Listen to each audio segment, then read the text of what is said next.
Greetings, ladies and gentlemen, boys and girls, spiritual masters, animals from the past that used to be able to talk from the stories that then became saintly persons in future lives.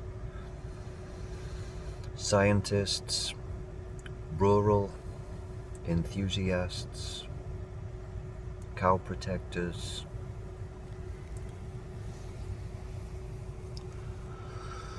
spirits of nature in different various places, those who are alive, those who are no longer alive, and YouTubers. To all my subscribers, thank you for staying tuned. Thank you for the inspiration, and a special big thank you to all the members of the secret headlight cult. Let us now activate our third eye chakras with this mantra.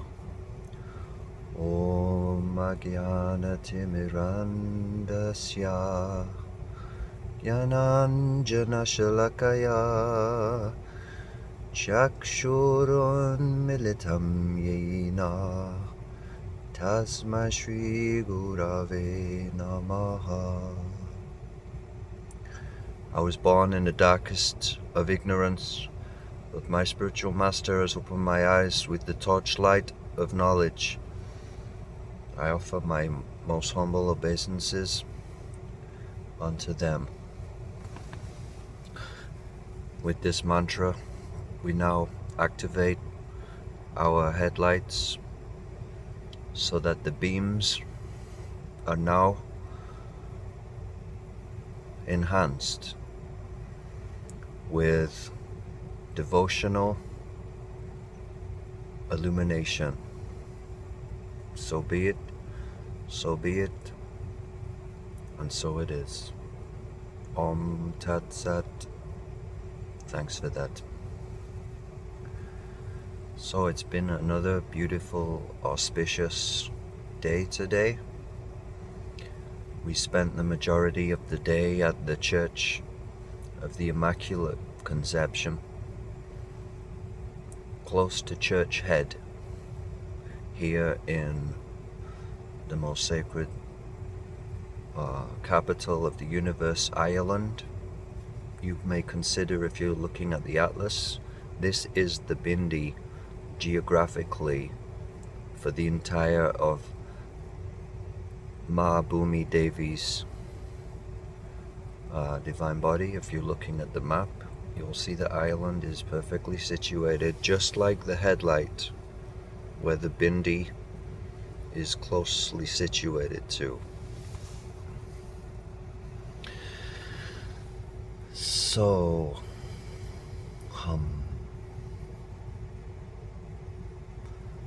let's take a few minutes just to calibrate our headlights with personal devotional illumination.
May anyone who sees our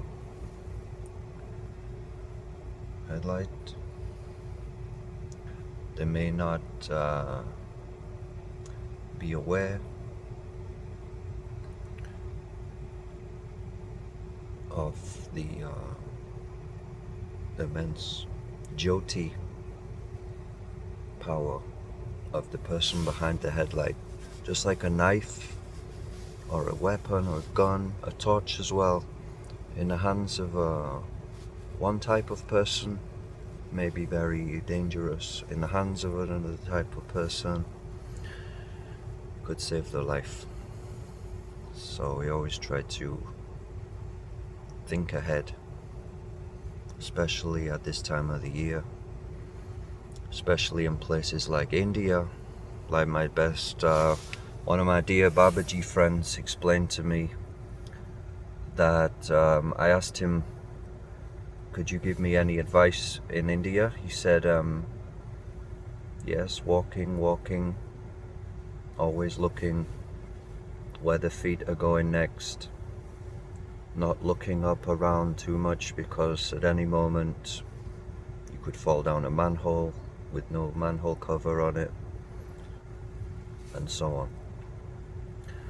I explained this to another person in India, if it might have helped them.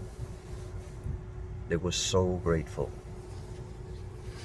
They were saying, yes, they got more illuminated than I did about that. They got real fired up, which is why I like going to India. I come there to learn from you guys. And the way he received that message in Rishikesh, he said, yes, thank you, you're so right, that's so true, thank you so much. So I'm hyped as well. Thank you, Sukriya. Thank you for making sure we can see where we're going and we don't fall down any pits or ditches in the middle of the road or in the pathway or anything like this. Just yesterday in the United Kingdom, an entire hole appeared in a canal, and some of these people live in canal boats, and please say a prayer.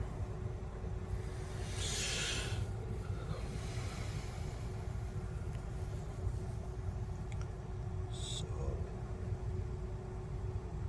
you don't know what's going on. Even you might be in a houseboat going along on the canal, and then suddenly there's a huge hole in the canal and you just fall into the bottom of the hole, and then they have to bring a crane to get the canal back out again.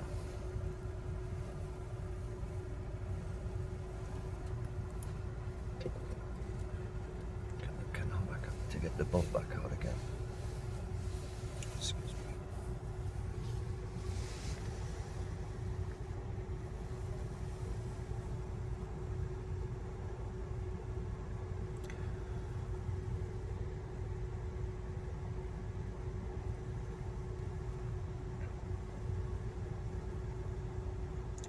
Padama padam yadvi padam natesham. Step after step in this material world is danger. But for one who has taken shelter, all of this danger becomes like the water in a hoof print of a calf.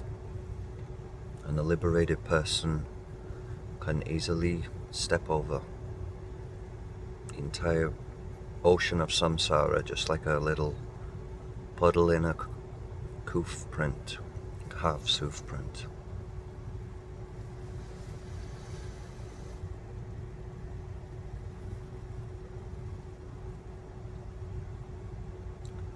One spiritual master told us one time, he was saying it's not about becoming the best, thinking we're the greatest and the latest guru of them all. They said it was about feeling oneself to be completely not yet begun. this is how I was explaining, the liberated souls are thinking one day soon I will start to begin. This is a sign of one who has made it.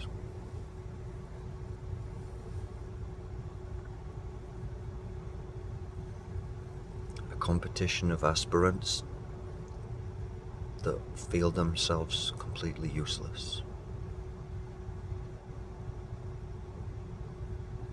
And praying when they're gonna get started.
Which then leads us to the next joke. How many enlightened beings does it actually take to change a light bulb?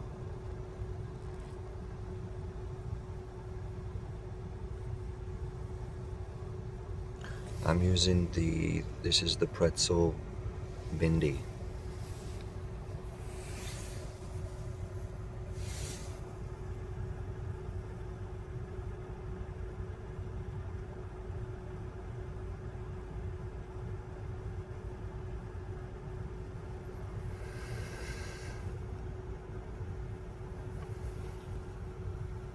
Coming back to our Ishtadev, to our mantra, to our breath, to whichever anchor we are using. Perhaps it could be a mala that we're touching on our wrist.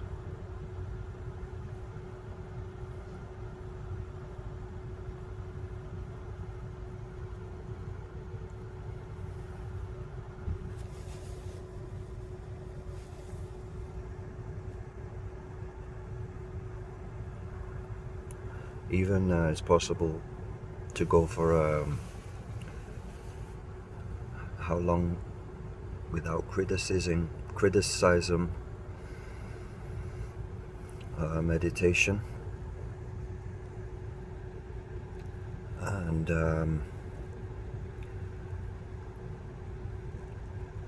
I challenge anyone to try to go for 3 hours without any criticism. Start the stopwatch whenever you choose. If you choose to engage on this James Bond mission, then your mission is to go for 3 hours without any negative words in any way.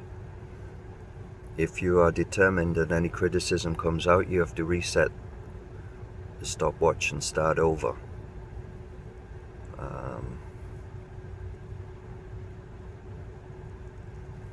So yeah, the digital stopwatch can be a meditation device.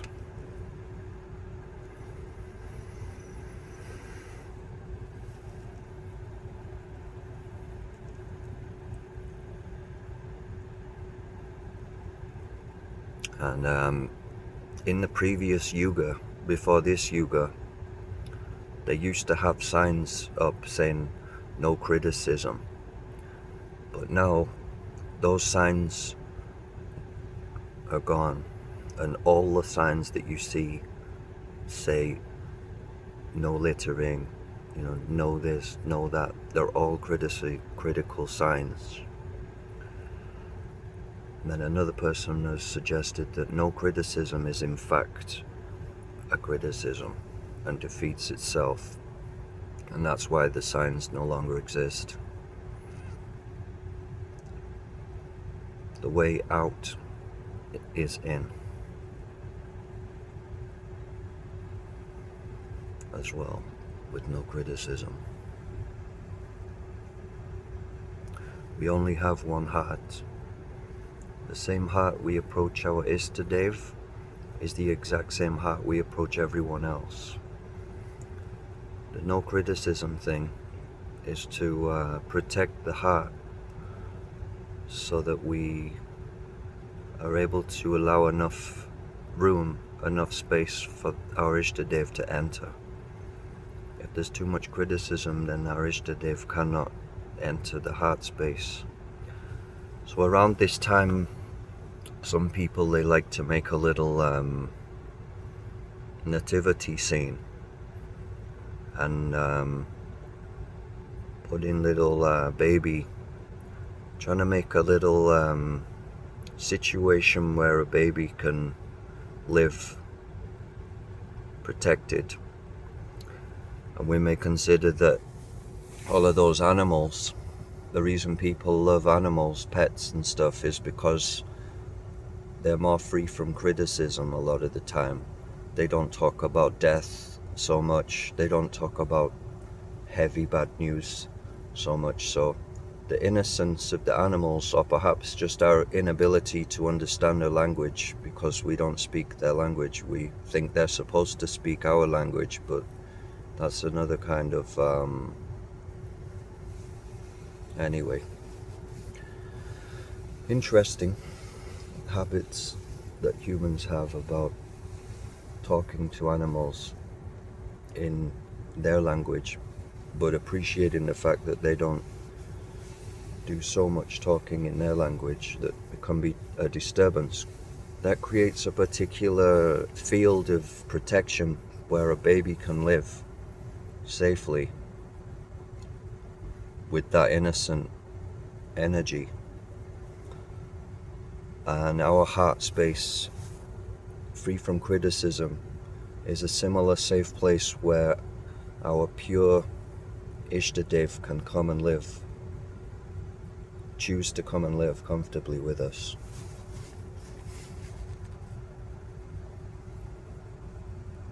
Now, I have to go to collect my